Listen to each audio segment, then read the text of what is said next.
We're going to start with this FSX 179. It does have a manual jack on the front of it. It also has a 20-pound propane cylinder that's full except for what we use to service the trailer. So we're going to open it up. It also has one new 12-volt battery on the front of the unit. It has a 7-way chain holder on the off-door side. It keeps your 7-way up off the ground and your chains from corroding. It's got a gas bottle cover with a quick connect at the top. But it also has the 2 tabs underneath with a bungee cord attached to it to go underneath the metal rack on the bottle to keep it from coming off during travel. We also have a battery disconnect on the front of the unit. The battery disconnect's used when you're not going to use the trailer for a while. You can turn the battery disconnect off and it will save all the 12-volt juice that's in the battery for the next time you come up to use the battery. On the off-door side, we have a balance jacks on all 4 corners. They are manual, but they are for stabilizing the trailer only. They're not for leveling it from side to side. They're just for stabilizing it. It does have a pretty good through compartment on the front. As we step back here, the first connection is our outside of our furnace. That actually sucks cold air in the bottom, hot air at the top. I always suggest putting the mud dauber screen over the outside of the furnace to keep the mud daubers out.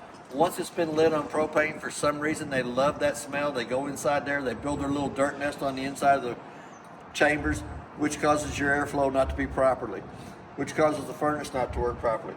But when you get ready to use the furnace in the wintertime, it's good to take the 2 covers off so that it breathes better. It says do not block the openings. The only time you really need to block the openings in the summertime when the mud daubers are out and you're not going to be using the furnace. Here again we have 2 tabs on the hood range. Allows it to flap so when you're using it, but when you're in travel you'll want to push it back down and lock it into place so that it doesn't sit there and flap till it breaks itself out. Our next connection back is a Suburban on-demand water heater that has 2 switches to turn it on. One on the outside that has to be in the eye position, and then there's going to be one on the monitor panel on the inside. Our freshwater tank fills next. We'll fill it with a water hose. It does have a drain cap down here on the bottom, little black or white cap on the end of the line there.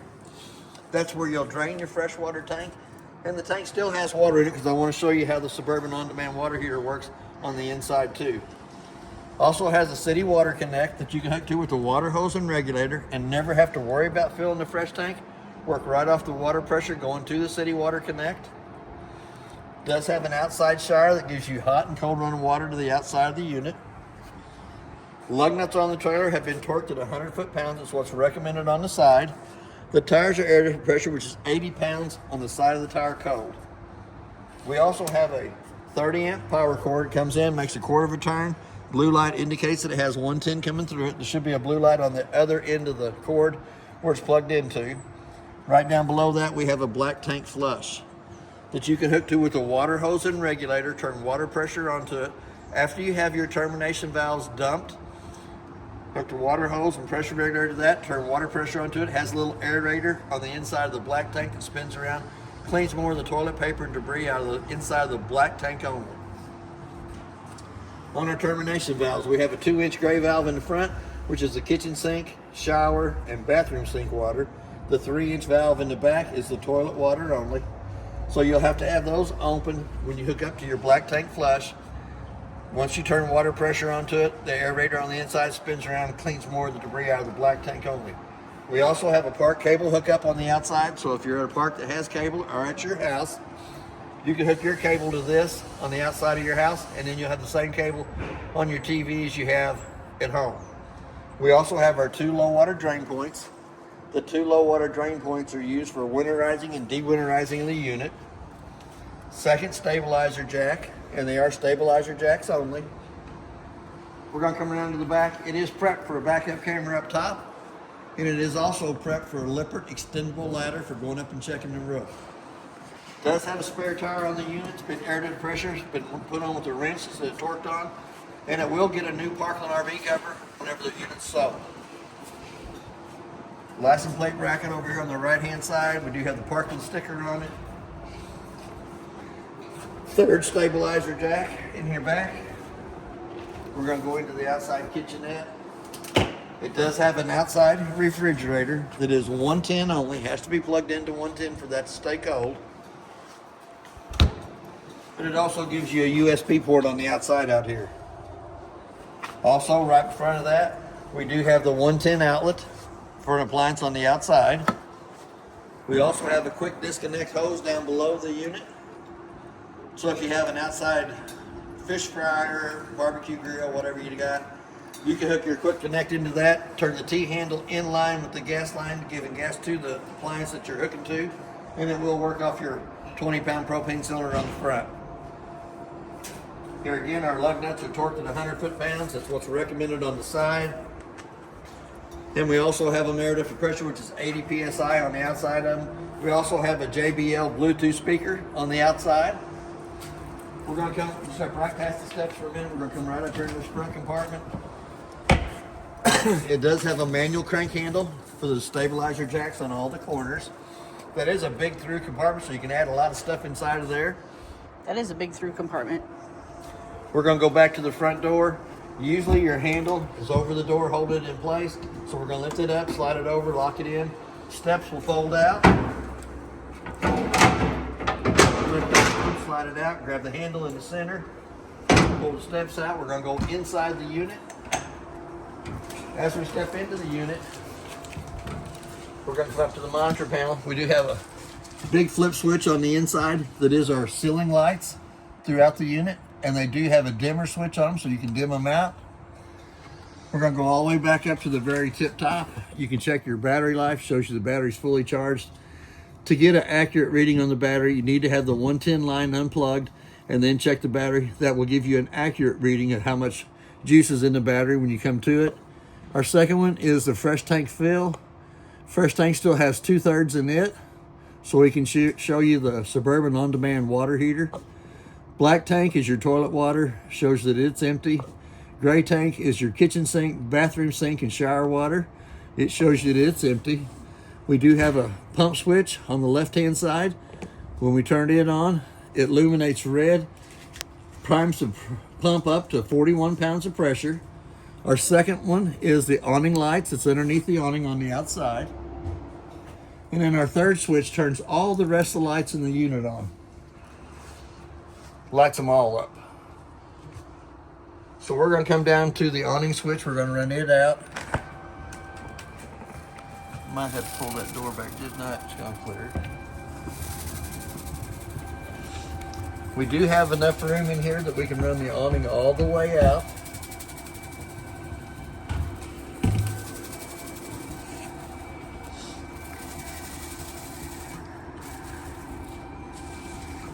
I'm going to run that back for just a minute. I want that skirt to hang down. There, our skirt's hanging down, and there's our tag.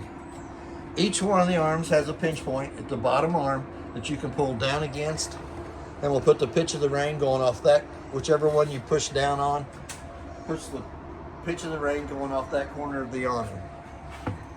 When you get ready to roll it back up, you want to pull them back up straight in line with each other so that when the awning rolls back up, it lays right back into the cradle.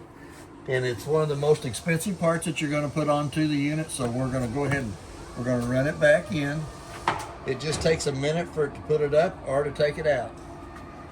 My theory on the awning is if you're not, because it is a little windy today, if you're not underneath it using it, put it up. It is one of the most expensive parts that you can tear off the unit. And it goes in pretty quickly. And it goes in pretty quickly.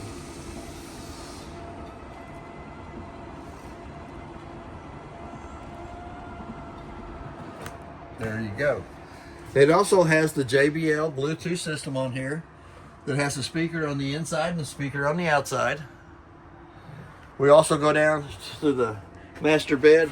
It has a USB port on either side of the master bed and a 110 outlet on either side of the master bed. So I'm going to go ahead and lift this up and set it off to the side. Here again, you have your USB port on the left-hand side. You also have your 110 outlet on the left-hand side. We're going to lay down the bed, so we're going to lift up on the couch, fold it down. Our mattress is going to come out. It's going to fold out, Slide right back up in place.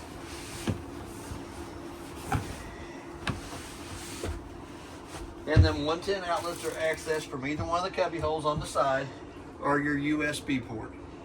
But it makes a pretty comfortable bed. It is a memory foam. The lights above the bed have a little push button in the center of them to turn them on and off, so if you don't want them on. Here again, you're going to fold it back up. Going to slide it back in. Going to lift up on the front of the couch, lift up on the back. Does have a little storage underneath it. Then you got your two little side covers.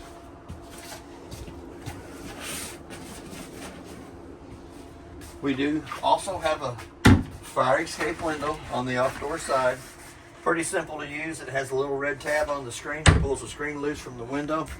A little red handle in the center comes out and goes all the way through the window frame for access, or you can use it for a vent. Also has a carbon monoxide LP detector. There's the LP side of it. If you hold the button for just a minute, it does the carbon monoxide side of it. Just going to do it one more time. Here again, there's a place for a TV. It's already got the little bracket mounted on the wall. A 110 plug-in to plug it into. It also has a Park cable hookup or antenna. And it also has the satellite hookup at the back. Little green light indicates that it's working. We're going to come back to our smoke detector. We're going to put it back in. Show you that it works. It's got a little annoying sound. There we go. You also have your fire extinguisher right here by the door. Yep, our fire extinguishers on the left-hand side of the door as we come in. So we're going to come up to the stovetop. We're going to fold it up 2 times up out of the way. Little button on the far right-hand side illuminates the valves on the burners. We're going to turn it up to where it says pilot light. We're going to let it light and stay lit for a minute. It also has a thermocoupler off to the side that you have to bring up to temperature before you can actually let go of the button. If you do it too quick, it'll automatically go back out. So we didn't get the burner top too hot for the touch of the hand, so we can go ahead and lay the glass back down on top of that. We're going to go in the top drawer. There is 2 sets of keys for the unit. The purple key does the lock and deadbolt on the front door. Our little black key does our outside shower. And then our 751 key does all 3 of the outside compartments on the unit. All the paperwork was in the units in the black bag, but this is the most important piece that's in here. It is the appliance information sheet. It tells you who manufactured the appliance, what the appliance is, model and serial number. So if you have any trouble with any of the appliances in them, the first thing the warranty guy is going to ask you for is the model and serial number. They're all on this paper for the appliances that's in the unit. All the rest of the paperwork is in this little black bag. There is a lot of good information in there. A lot of good reading. It also gives you a crayon marker set for the wood that's in the unit. In case you scratch or nick anything. In case you scratch or nick anything. Gives you the second pretty good sized drawer down below that. We're going to go underneath the kitchen sink. It does have a water pump with a single valve bypass winterizing hose already on the unit. It's really simple to winterize. I'll lift the panel off. I'll put the panel back on before we get done with the video. The light above the sink has a little push button in the center of it, turns it on and off. We also have a 110 outlet to the right side of the sink. Here again, on our kitchen faucet, we have the hot side and the cold side. All the way down and back brings hot water into the unit. All the way to the top and back brings cold water into the kitchen sink. It does have a stopper for the kitchen sink. So we're going to go up to the thermostat. We're going to turn it on. Push in on the button and hold for just a minute. Actually, it illuminates, turns blue. We're going to run the fan speed. There's low and high and auto. We're going to come back to the mode. We're going to have the heat, fan, dry. Here again, we're going to go back up to the furnace. We're going to set it. We're going to set it temperature up on it. Once it brings the room up to the 86 degrees, it'll automatically shut off. The pilot goes out on the furnace first, but then the fan still runs till it cools the chamber down. So it's going to run anywhere from 5 to 7 minutes before it shuts itself off, because it is having to cool the chamber down. But here again, we're going to go back to the button down here at the bottom. We're going to push in on it and hold it. Automatically the light goes off on it, which will turn the furnace off. Still, it thinks it lit, so that fan's going to run anywhere from 5 to 7 minutes longer. We got our freezer and refrigerator section. There is controls for the freezer up at the top, and there is also a push button at the bottom for the refrigerator. The push button at the bottom of the refrigerator is the main control in it. You just want to adjust it to where your stuff freezes up in the top, but your milk doesn't freeze in the bottom. There is also paperwork down the bottom that tells you how to quick cool it down. And is this a 12 volt? This is a 12 volt. And it should say just inside here on the diagram, yes, it is a 12 volt refrigerator.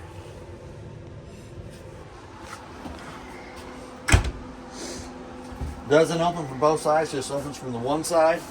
We're going to come down to the breaker box.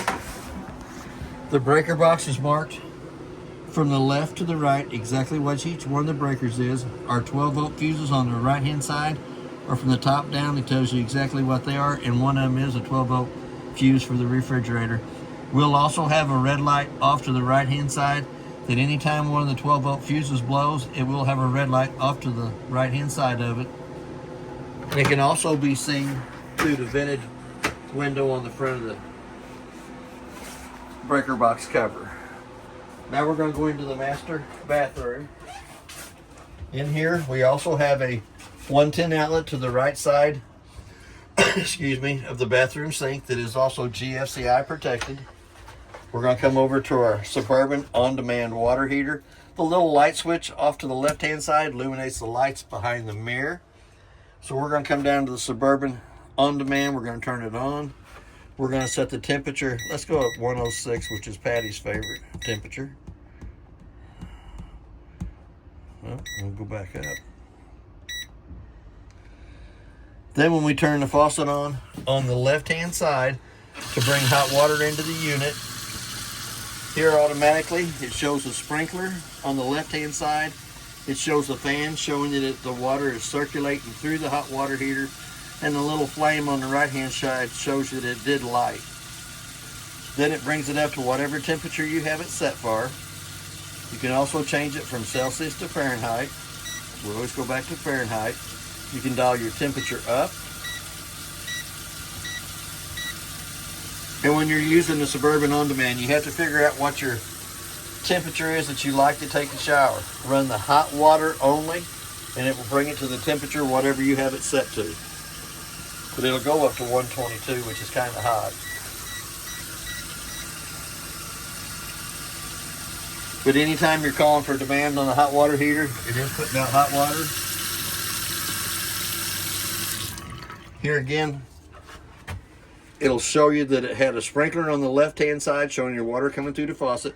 The little fan in the center shows you there's water circulating through the hot water heater. And then the flame on the right-hand side shows you that it did light. Now it shows it's just cooling down, right? Now it's just cooling down. So here again, you have your hot water on your left side. Your cold water is on your right side of the faucet. It does have pretty good size storage underneath it. It also has a vent in the shower. Pull down on the T-handle, opens it up. Little black switch turns the fan on for pulling the moisture out. T-handle shuts it off. Here again on the shower, we have our hot water on the left side, our cold water's on the right side of it. Doesn't have a stopper in the shower bottom. We're going to go into the toilet. Does have a single foot flush on the side here in the front. Push down halfway, fills with water. Push all the way down, fills and dumps.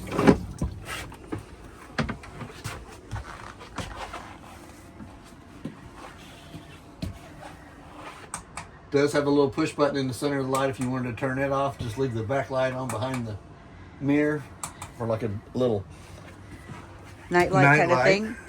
Nightlight situation. Here again, each one of the lights in the bunk area have that little push button in the center to turn them off. It also has a USB port on top. and a USB port on the bottom. Kids to plug their little games in with. It'll also lean up, clip to the wall behind us here. Gives you quite a bit of storage if you wanted to add a couple bikes inside of here for travel. That's pretty cool. Tabletop does come off the two pedestals, goes down between the two benches. The two back cushions come across the top of the table to make a smaller bed there. It also has a 110 outlet underneath the kitchen table.